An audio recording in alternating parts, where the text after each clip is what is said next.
Привет, друзья! Раннее субботнее утро, я стою в очереди на заправку. В Москве снова проблемы с бензином.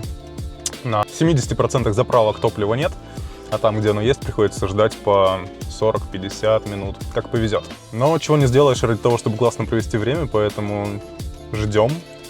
Сегодня у нас в планах два классных мероприятия. Это снова небольшой ремонт и участие в встрече Cars and Coffee, которая проходит в подмосковных Вешках на северо-востоке, в тихом классном месте, на площадке торгового центра у Surf Coffee, где собираются достаточно много классных автомобилей.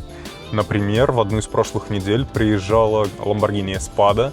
В целом приезжает европейская классика и периодически Америка и японские тачки в GDM-ном стиле. И в целом атмосфера располагает к неформальному общению, к обмену опытом, к тому, чтобы повосхищаться инженерным гением автомобильных производителей прошлых лет. Поэтому сейчас мы заправляемся. После этого мы производим процедуры, связанные с ремонтом дверных петель нашего Таха, скидываем двери, меняем бушинги, меняем пальцы в дверных петлях. Ну а после этого покажу вам красоту и зададим несколько вопросов участникам и гостям Cars and Coffee в Вешках.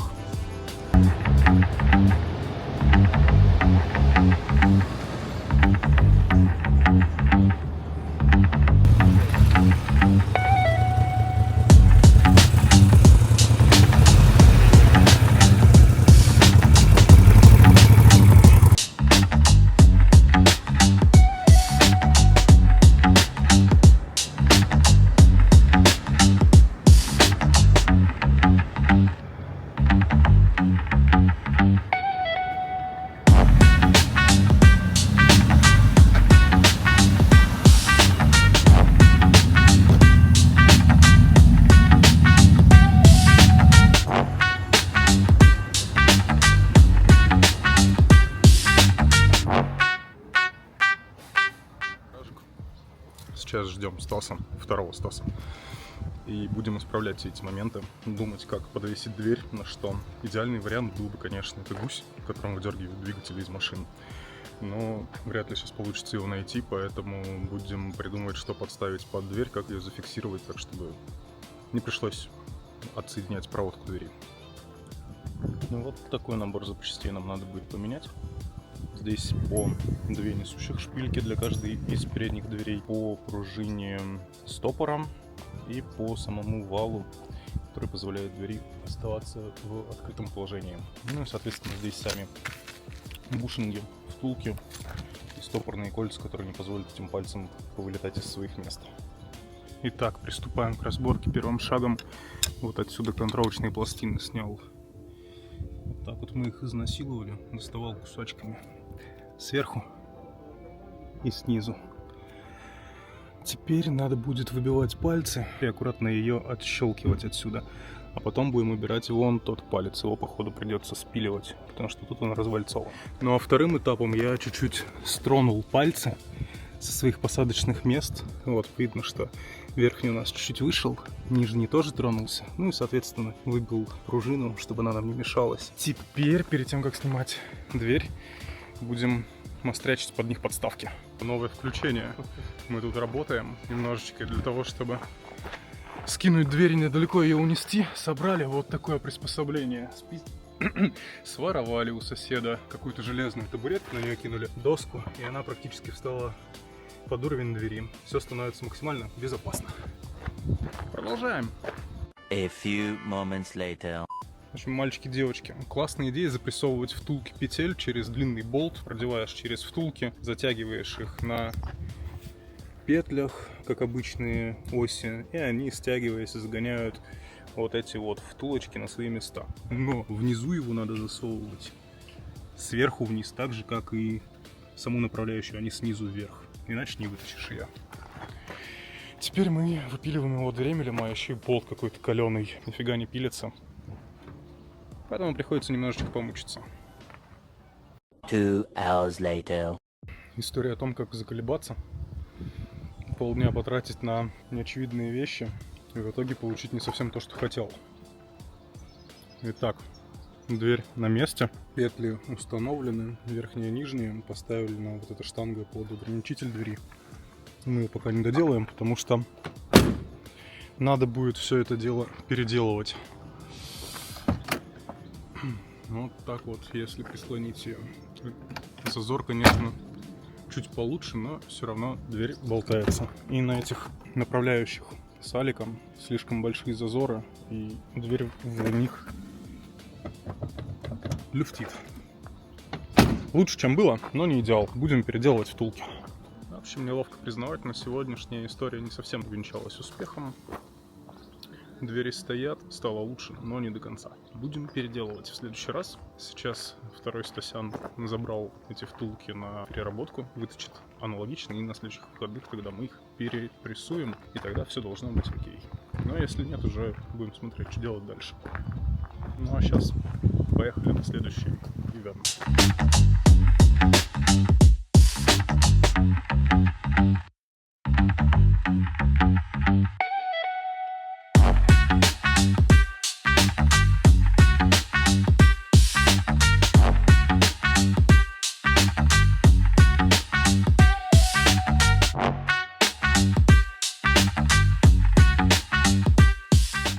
Станислав, приветствую тебя. Меня зовут Тарас Давиногаз.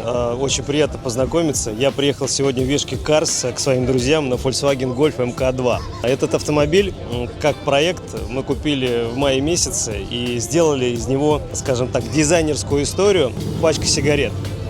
Вот, например, могу показать вот так вот поближе. Видно. То есть, скажем так, стилистика именно Marlboro.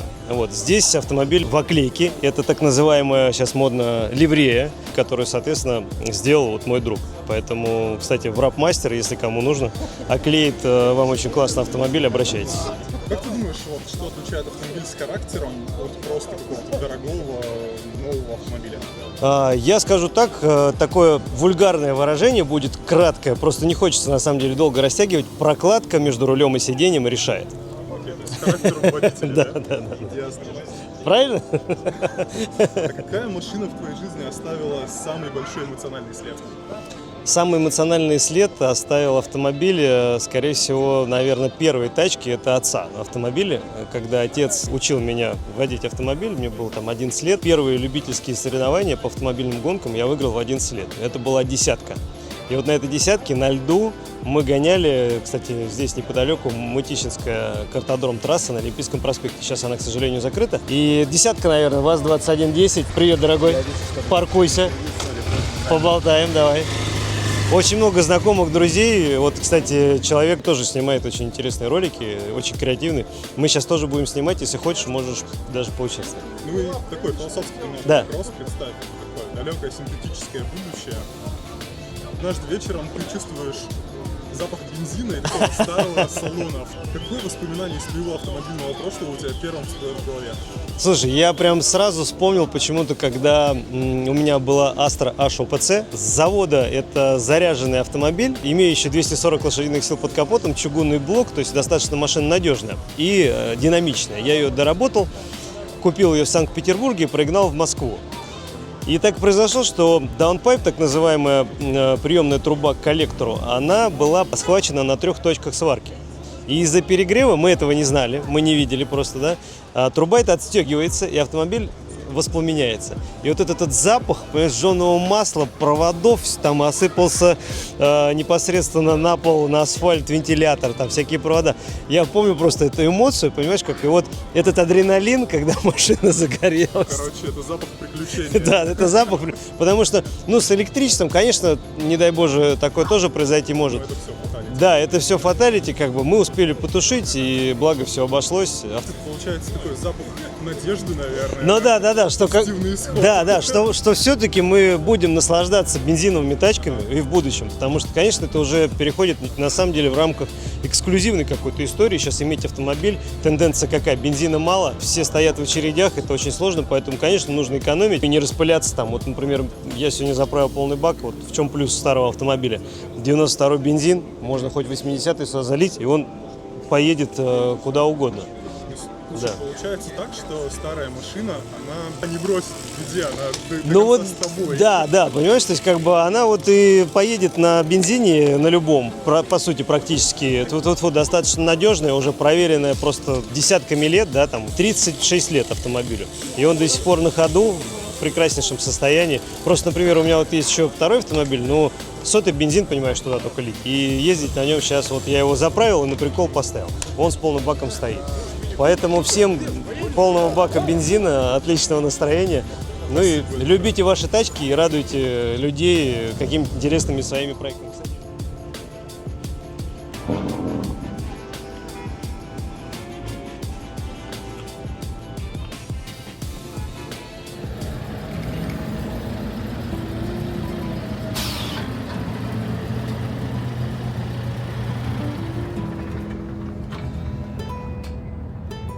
Меня зовут Вадим, я приехал вот на такой вот Волге. Cars & Coffee я посещаю, я даже не скажу сколько лет, но очень давно, ну не с самого момента основания, но года 4, наверное, точно. У меня просто несколько машин, поэтому как бы я езжу на разных автомобилях, да. Ну, у меня кроме Волги еще Копейка есть, но она типа полностью сток, поэтому это не так интересно. И для зимних всяких утех машина Жига тоже под дрифт зимний, вот. Как изменились такие встречи за последнее время?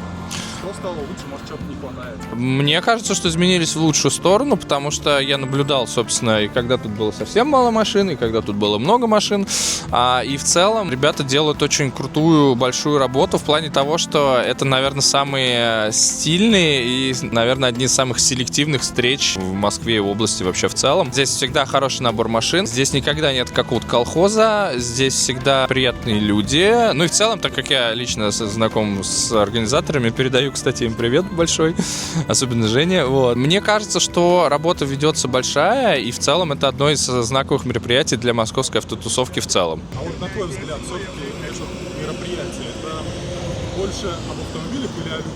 И то, и то. На самом деле я не могу выделить какую-то конкретную именно деталь. Ну, то есть, типа, есть выставки, где ты просто приезжаешь, смотришь на машинки, а тут из-за того, что комьюнити не очень большое и достаточно тесно люди между собой общаются зачастую, ну, знакомятся, там какие-то у них общие интересы, все остальное. Тут, наверное, больше про человеческие взаимоотношения. И еще немаловажный момент для меня, как для собачника, это то, что очень много людей приезжает с собаками. Я не видел ни одного мероприятия автомобильного, на которой вот есть такой, скажем так, зооуголок.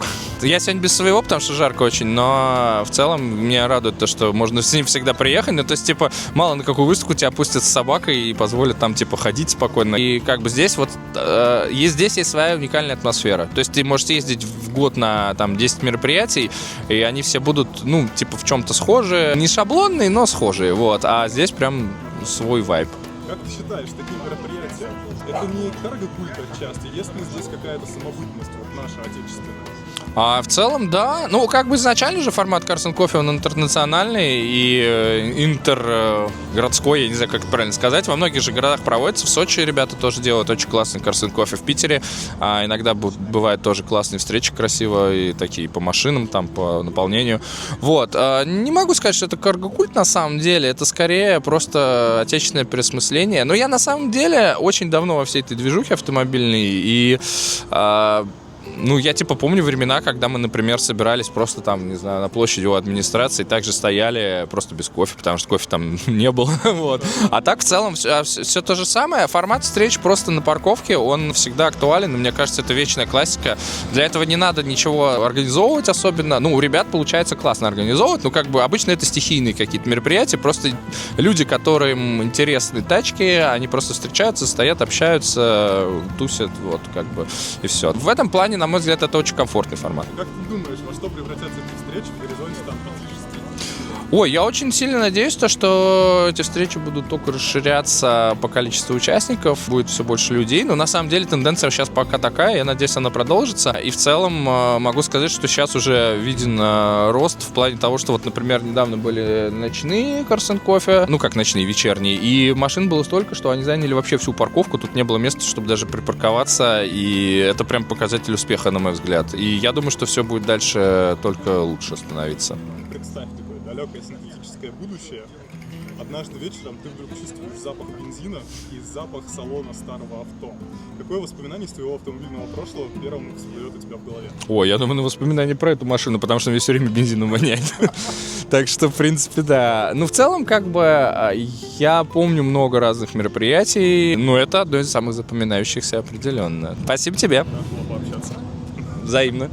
Все, держи. Ну, зовут Михаил, собственно. Приехал на своем Defender 2002 года. Он со мной с этого времени. Я на нем ездить учился, вот, и до сих пор на нем чуть-чуть катаюсь. По Defender'у никогда не скажешь, какого он года, мне кажется. Ну, Ну да, такая машина вне времени. да, Она была твоей первой, да? да. Как так вышло? Папа на ней ездил, а потом я на ней ездил. Да, я... Ну, потом все продолжилось. Ясно, окей. Вот что, на твой взгляд, отличает автомобиль с характером от просто какого-то дорогого, классного автомобиля? Ну, сейчас с этим сложнее. Раньше практически все машины были с каким-то своим характером. Сейчас, конечно, все это куда-то ушло. А раньше, по сути, там, ну, наверное, это кончилось там в 90-х, в конце 90-х, начале нулевых. У каждой машины был свой характер и своя какая-то фишка. Сейчас она как-то из-за этих всех, как называют, СУВов, оно как-то все в одной плоскости стало. Все унифицировалось. Да, да. Я понимаю, что, наверное, все-таки вот конкретно этот Defender, он самый большой эмоциональный след в твоей жизни оставил. Или есть что-то еще более такое яркое? Да нет, ну у меня несколько машин, и я как бы с машинами связан, и увлекаюсь, и на многих просто поездил, каких-то видел. Наверное, Mercedes V100, старый такой, квадратный. Это супер машина, она как бы, мне, наверное, из машин больше всего запомнилась как машина. Вот представь такое далекое синтетическое будущее.